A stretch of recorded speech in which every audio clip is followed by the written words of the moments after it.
Hello, hello.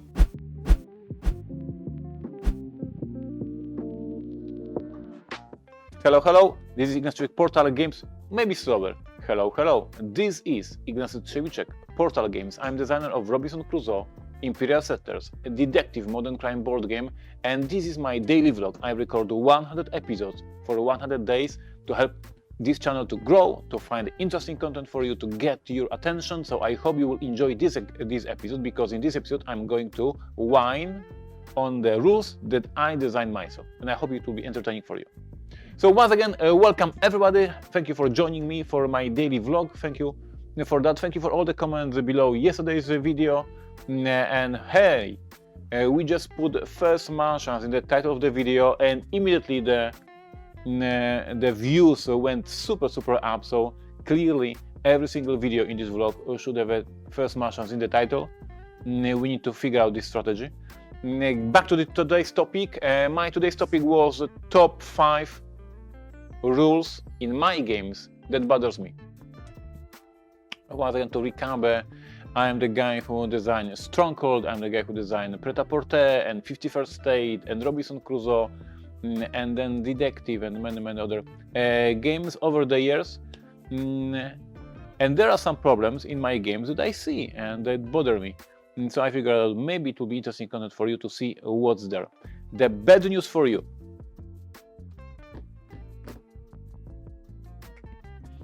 I'm very happy with my designs.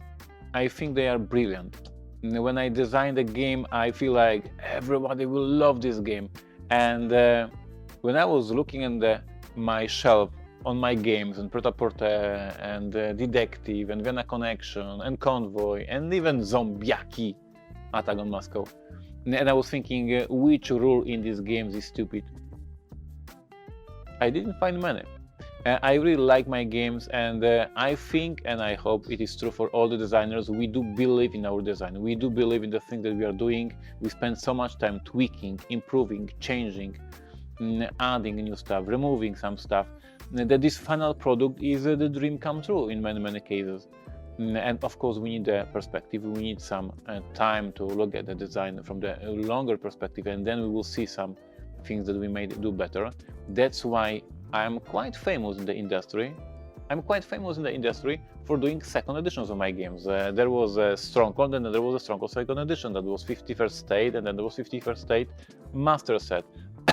There was Imperial Settlers, and then I changed it into Empires of the North. Like over the time, after months or years after the design is ready, I see the problems, I fix them, and I do the second edition. And for most of my games, it was true that after a few years, there was brand new edition with the things that I learned, the things that you as a community suggested me on the Board Game Geek forums and Facebook forums. So for most of the games, there is second edition. And as for today, the second edition, in my opinion, is freaking amazing. But still, I found some problems in my games. But instead of finding top 5, I found only top 3. So sorry for that. My games are amazing. But number 3 is, I need to check on my card. Oh yeah, Imperial Settlers. And this is the thing that bothers me a lot when I play Imperial Settlers. This is the thing that bothers me a lot when I see some pictures, some reports from the games when you play. I changed this rule. I fixed that in Empires of the North. So Empires of the North doesn't have this problem, but Imperial Settlers has this one thing that really bothers me. And this is the fact that you cannot erase opponent faction cards. And I did this design on purpose. I wanted to make a very clear distinction between the common cards that everyone has on the table and everybody can attack, and then the faction cards, the different type of the cards that are safe from the attacks of the opponents, who are your own faction and they are protected, and there is no way, unless super specific abilities, there is no way to harm them. And it was a legit decision. I made it on purpose. I wanted the players to have this faction to grow and not be destroyed by other players. I wanted this very clear distinction. These cards, common cards, you can destroy. These faction cards you cannot destroy. This is the distinction between these cards. So it was not accident how it happened. But over the years it bothers me when I see some of the players that have this amazing combo built in their tableau, and there is no rules, no ways to destroy it, to stop it, and you just see how they just get more points and more points and more points, and this is getting ridiculous, and they are just running away with the score, and there's no way you can stop them because there's no way you can interact with the faction card. On one hand, I understand, I know, I remember why I designed it that way, but this rule bothers me, and that's why in the following up game and parts of the north there is no faction deck and common deck. Every card in the game can be raised, attacked, destroyed, interact with. So number 3 that is bothering me, faction cards immune to everything. I don't exactly like it. Number two is Stronghold. Old game, I don't know how many of you played Stronghold. It's my older game, released in 2009, the first edition, the second edition 2015, I believe. And in this game, the one thing that bothers me a lot, and I didn't find a way to fix it over the years, so it has this problem, even in the second edition and even in the Stronghold Undead, the fact that when you're fighting on the walls, and there is the defender soldiers and there is the invader soldiers, and you have to count the strength of each of these forces, and you do it hundreds of times during the gameplay. You're constantly checking 1, 2, 3, 4, and you have 2, 3, 4, you have 7, okay. And then you move the dude, how was it? It was 1, 2, 3, 4, so I have 6. You're constantly counting up to 6, up to 7. And every single wall section, there is like 8 or 10 wall sections, and every single wall section you have to count and count and count and count. It is frustrating, it bothers me a lot. I was thinking about changing this ruling into the track. So on the wall there would be a track from 1 to 6 points, and you just track the difference, the advantage. So if the defender has more forces, he has like +2. If the invader has advantage, you have like +3. So you don't count every time because you have these markers with the ranks. And that was some solution, but then there was this wall section when one player has a 10 advantage and there will be no way how to score it. So we gave up, and yes, this is something that I know is frustrating, I know it's boring, I hate it when I play myself, and I have no way how to fix it. I have no clue how to make it better. Counting soldiers on the wall sections on your Stronghold, super boring, and I have no way to fix it. And number 1, are you ready? Number 1, Robinson Crusoe.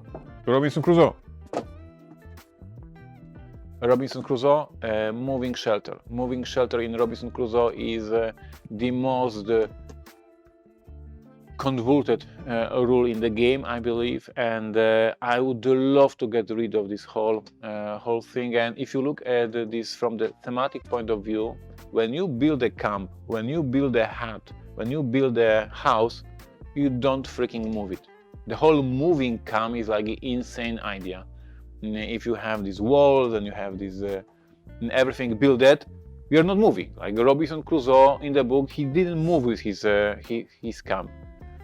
But we need this rule of moving camp for the gameplay purposes, for all the additional effects that are on the cards, for the reason that you can explore the jungle and go farther and farther into the island. And we really need the players to move, and to move along with the camp. So we came up with this ridiculous idea that you can pack your camp and move it, and when you do it, you lose half of the palisade, half of the roof, unless this is a natural shelter. If this is natural shelter, you lose everything, unless blah blah blah blah blah blah. And then the items, if you have a shortcut, you lose it. If you have an axe, you keep it. Like this, so many exceptions. They're all built in a way of thematic, so you can understand them by the theme. But basically, if there is any player that is playing Robinson Crusoe and he's about to move the camp due to some reasons, I'm sure he's opening this stupid rulebook and he is double checking all the moves. I'm losing this, I'm losing this, I'm not losing this, I'm not losing this. This bothers me a lot. This is like half of the page of the rules for the thing that is basically not happening in real life. You are not moving your houses in real life. But I have to have this rule in the game due to the gameplay purposes, to let you wander around the island, to have these adventures in different parts of the island, to have some choices, gameplay choices. So sorry for this ruling, sorry for this rule. We need this in the game, but it's the most convoluted and confusing rule in this amazing game. So that was the top 3 instead of top 5 things that bother me in my games. As you can see, not much. Like, I'm super proud of what I designed, and this is maybe embarrassing, but yes, I love my game. This is true. I discussed with Marek from behind the camera before recording. He thrown at me a couple of things that bother him in my games. He didn't like the after hours in detective. He says that if somebody is dead and if Marek is a cop, if he's an investigator, he's not stopping till he finds the murderer. So the whole idea for the after hours, he would work long after hours, and he wouldn't get the stress. He would just work all day long to grab the murderer. He don't like the snow clouds. So question for you guys. So we have in Robinson Crusoe we have rain clouds, and that remove one food and one wood from you if you don't have a roof.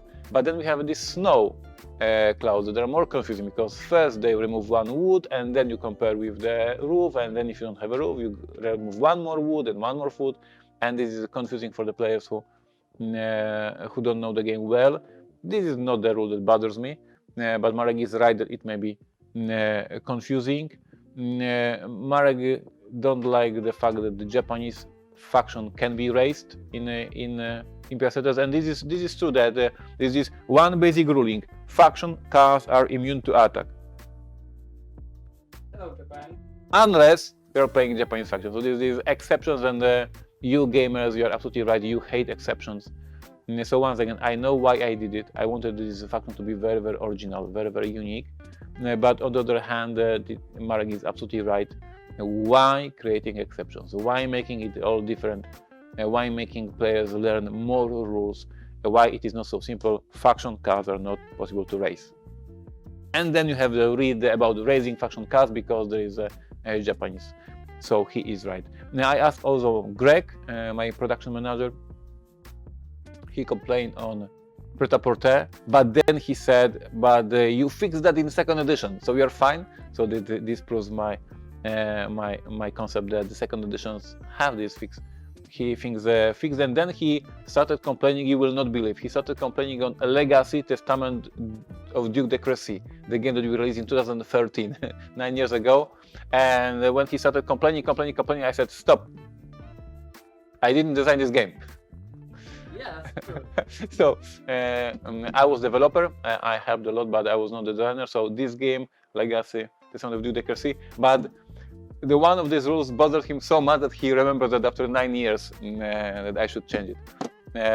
Guys, it is episode for you. Please write in the comments below which rules you think are stupid. Don't hesitate. Be open, be transparent, be brutal. Tell me which of the rules I designed in my games makes no sense whatsoever. I will have some fun reading these comments, and maybe you will help me design the 3rd edition of the game, and some of your comments will be on point and I will agree with them. So this is me trying to complain on myself. I'm genius designer, come on. It was really hard to complain on myself, but this is episode for you, so don't hesitate to jump to YouTube comments and tell me which rules in my games suck. Thank you for watching today's vlog, and once again, it's time for the tractor. So if you're new to the channel, I'm explaining once again, this is our experiment. I'm recording daily vlog for 100 days, trying to grow this channel, trying to come with the interesting ideas for the vlogs, for the videos. If you enjoy today's video, maybe check out yesterday's, maybe check out the one day before, maybe check the next one tomorrow, maybe subscribe to our channel. If you subscribe to our channel, YouTube will show you our videos. If you like this, give us a thumbs up, and hopefully see you tomorrow. Tomorrow is Thursday, and I don't remember what the topic for tomorrow is, so I will not make it up. I have it noted in the office, but hopefully it will be very interesting for you. Thank you for being with us. Thumbs up. Thank you. See you tomorrow.